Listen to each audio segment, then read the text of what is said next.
Blessed day, beautiful viewers. And today is a beautiful day, and it's a beautiful time we're going to have in the presence of the Lord. For the first time ever, we are having our first session of the Emeralds. What is your testimony in our segment known as Testimony Sunday? What is your story?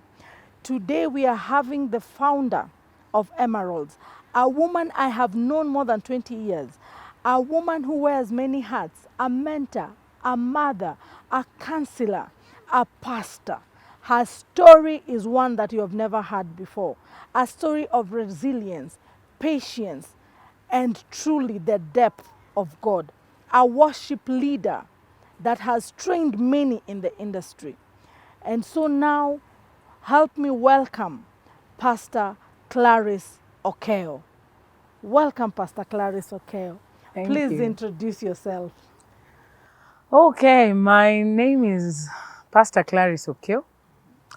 I'm a pastor at Friends Fellowship Assembly and also founder of the Emeralds Interdenominational Ladies Ministry and also founder of Vessels of Honor, an interdenominational ministry of worshippers from different places. Wow. Yeah. And now my first question is, I know you just recently celebrated your 20 years for the ministry of Vessels of Honor. Yeah. Just tell us the journey. I need to understand what was this that made you start such a ministry? What does it signify? What does it stand for? How are you able to bring all these people together? Just tell us from your own words. Okay, that's interesting. Vessels of Honor began like 23 years ago.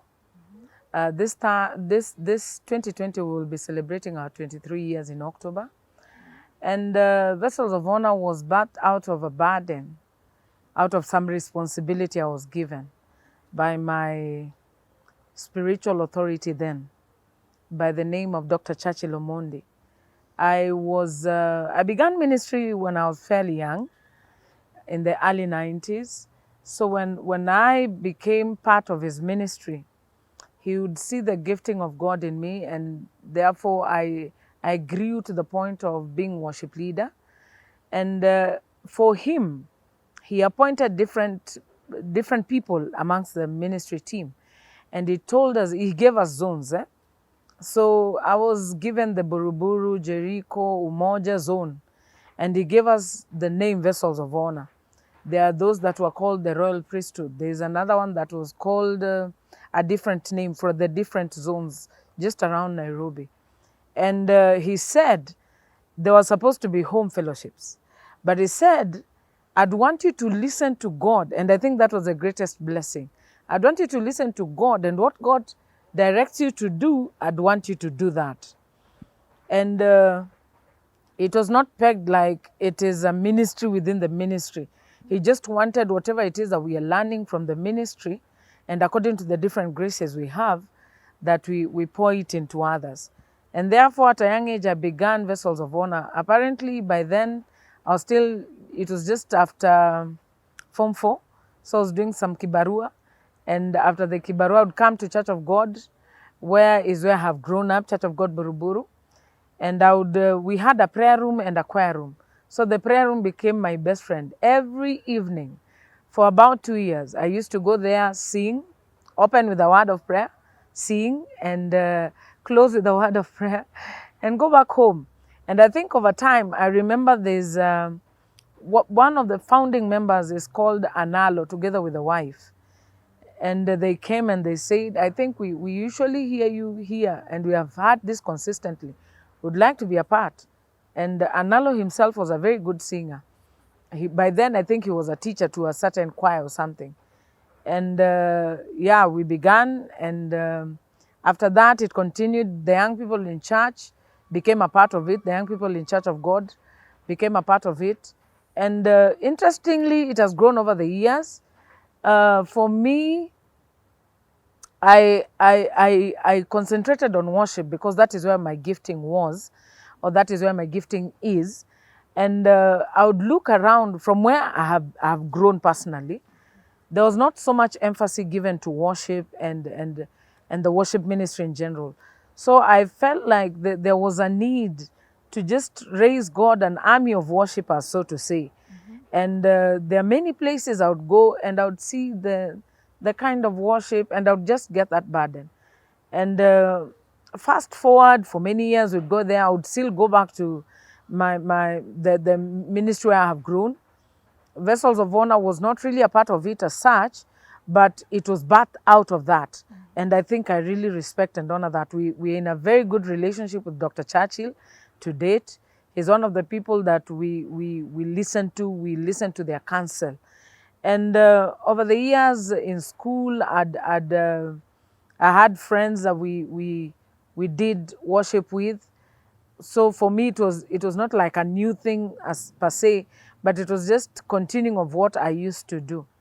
And so when I continued to do that faithfully, then doors of different churches opened up. I have trained, I think, so many churches. And I was not doing that for anything in return. I was just enjoying doing that out of willingness or out of just wanting to help. And I've worked with pastors a lot. I still do work with pastors a lot. And I think it is through that many other doors have opened, because when I come to train a worship team, and probably a member of the team would want to join the team, and one of the things I've encouraged people is, before you come, please, if you're committed in your church, because Vessels of Honor is very involving, just make sure your pastor knows that you're in Vessels of Honor.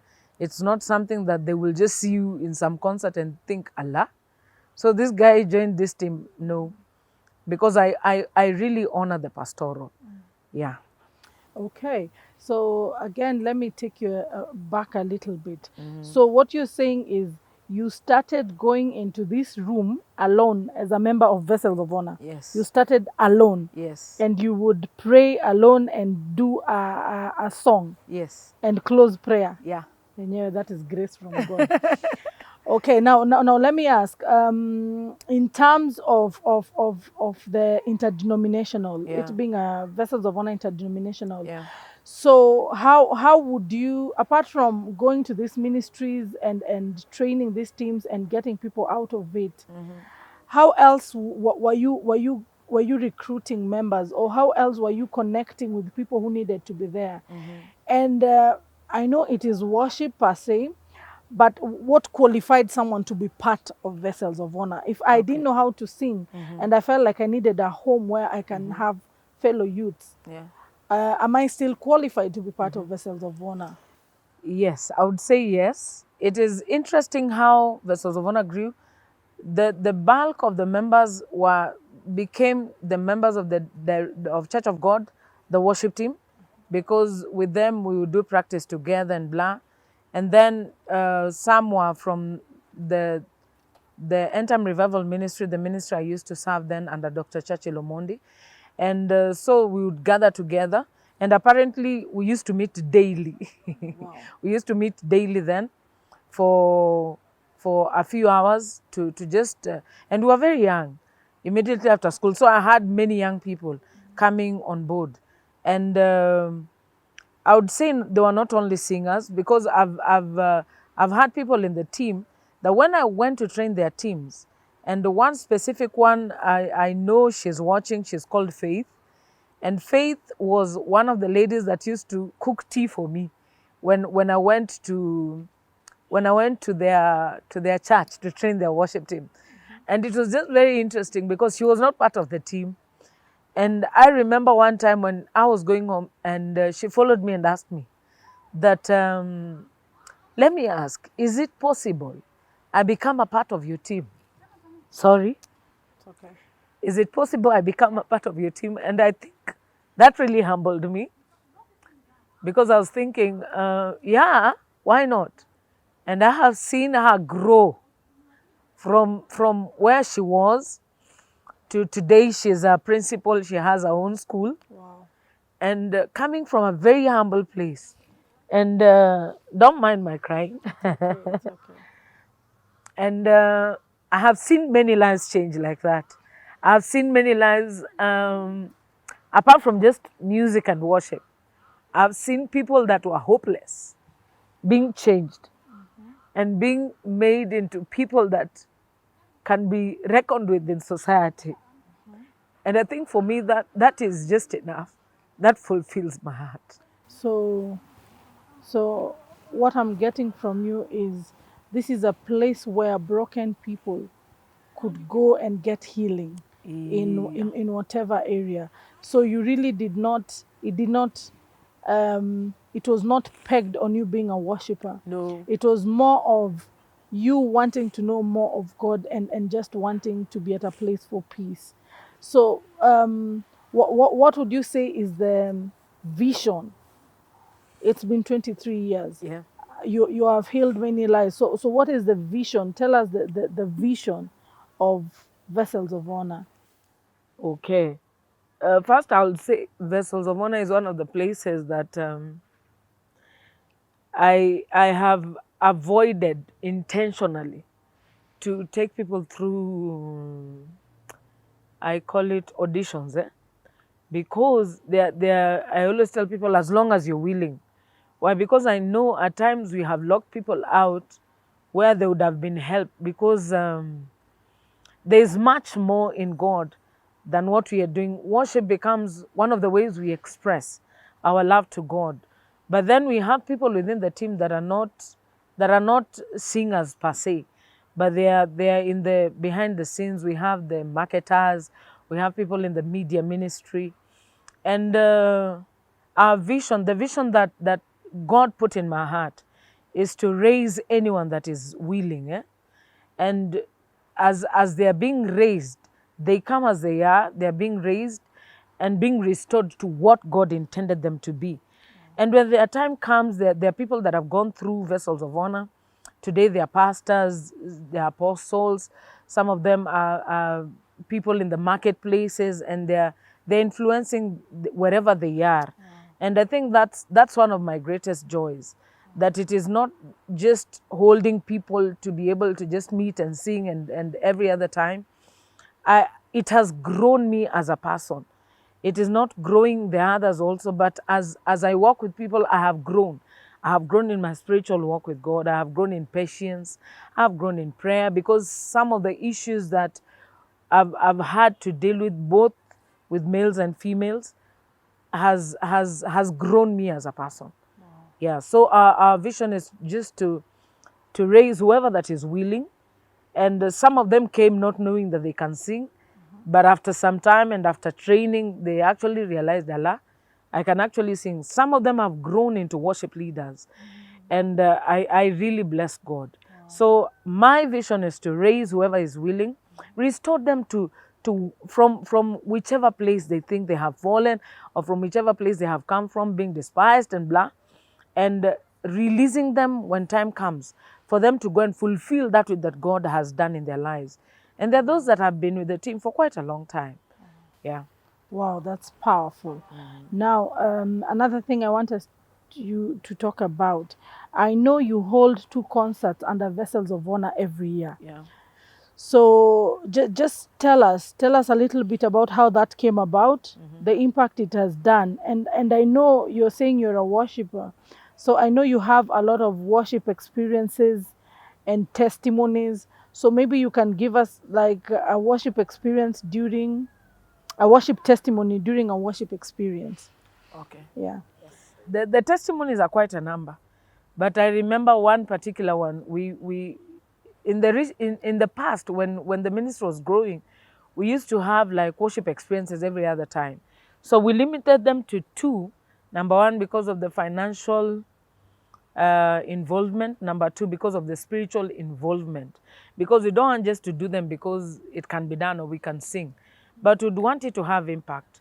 We seek God. We seek God concerning the songs. We have reached a place where we are believing God to be completely writing our songs. We have written, not only myself, but also some team members are very good writers. And we also arrange our own songs with the help of the musicians. And there's this particular day we were invited to a certain church in Maringo area in Eastlands. And it was a worship afternoon. So in this particular day, I think I was already married then, and we did not have a child. So I remember this particular day, we really worshipped God, and it's like the Holy Spirit just took us over. And I remember that day praying to God and asking God, God, if you'd give me a child, I'll call the child Praise. And that is, after that particular worship experience, I conceived. Wow. And that is why our Oh, firstborn glory. son is called Sifa. Wow. Yeah, Wow. because he came as a result of just worshiping God. And therefore, whatever I had promised God, I fulfilled it. Wow. Wow. So he's a reminder of the faithfulness of God. Wow. Yeah. Thank you so much for that. We are going to a commercial break. Viewers, you have heard it. This is all God's doing. There is more. Don't go away. We'll be right back.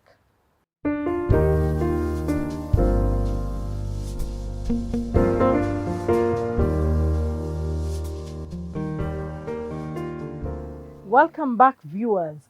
We are now going into the second part of our story from Pastor Claris Okeyo. Pastor Claris Okeyo, welcome back. Thank you. Now, tell us the story about your second ministry baby called Emeralds, the same ministry that has gotten this vision of Testimony Sundays. Okay.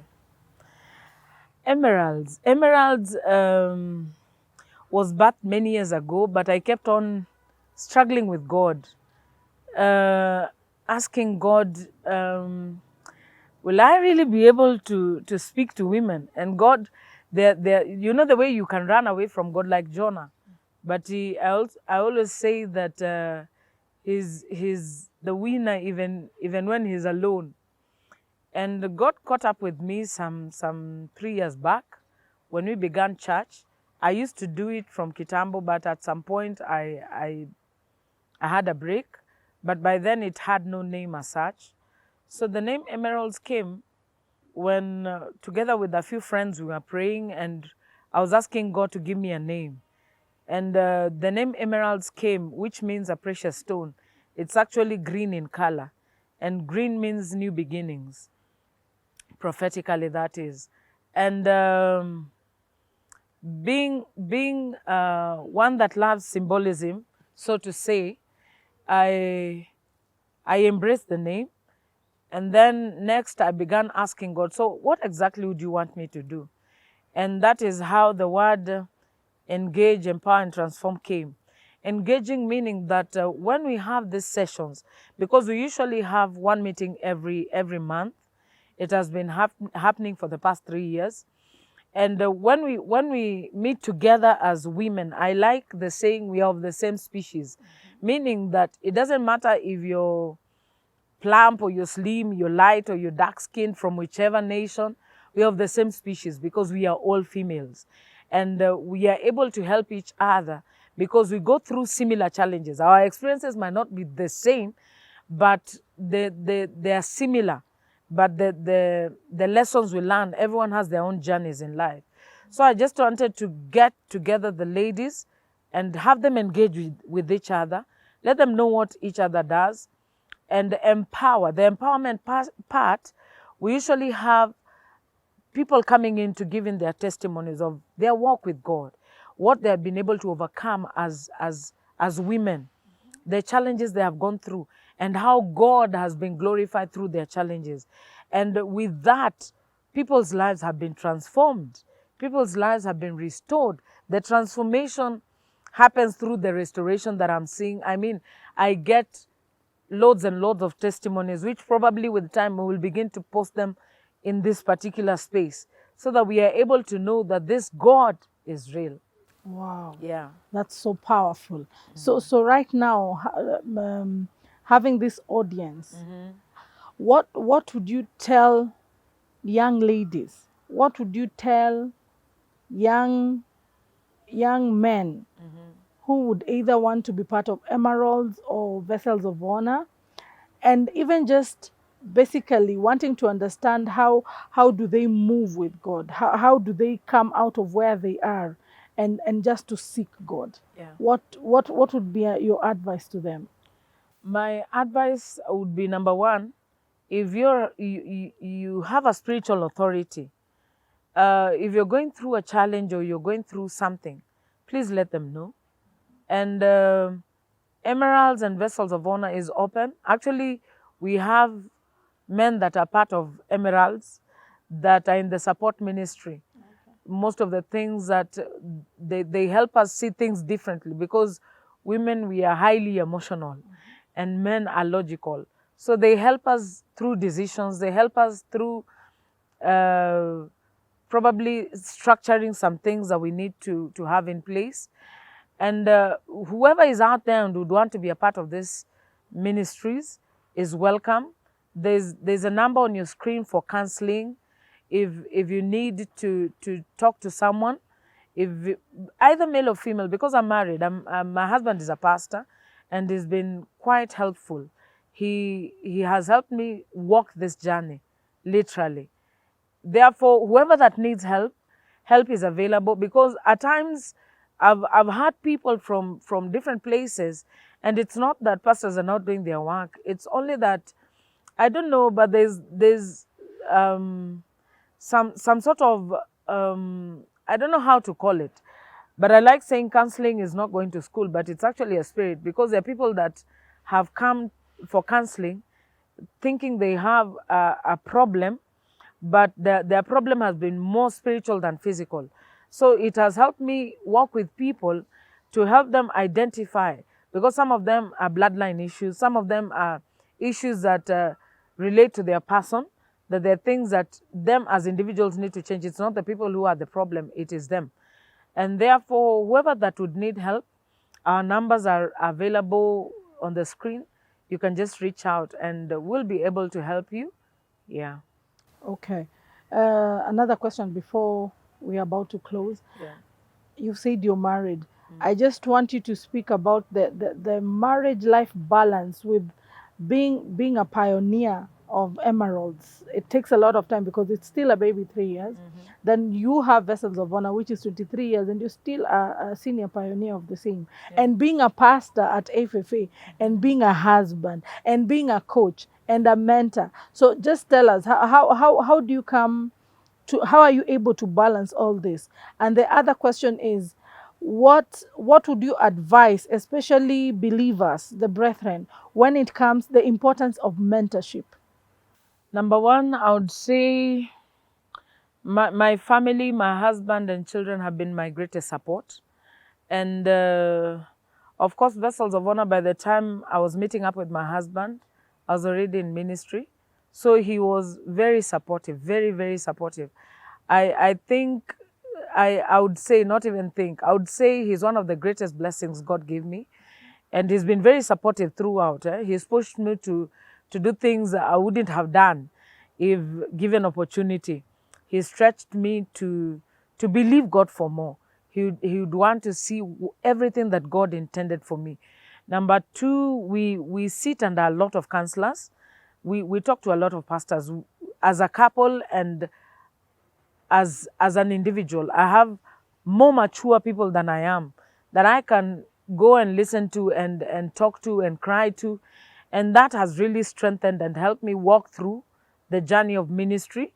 Balancing marriage and ministry, it's interesting because I've had that question so many times.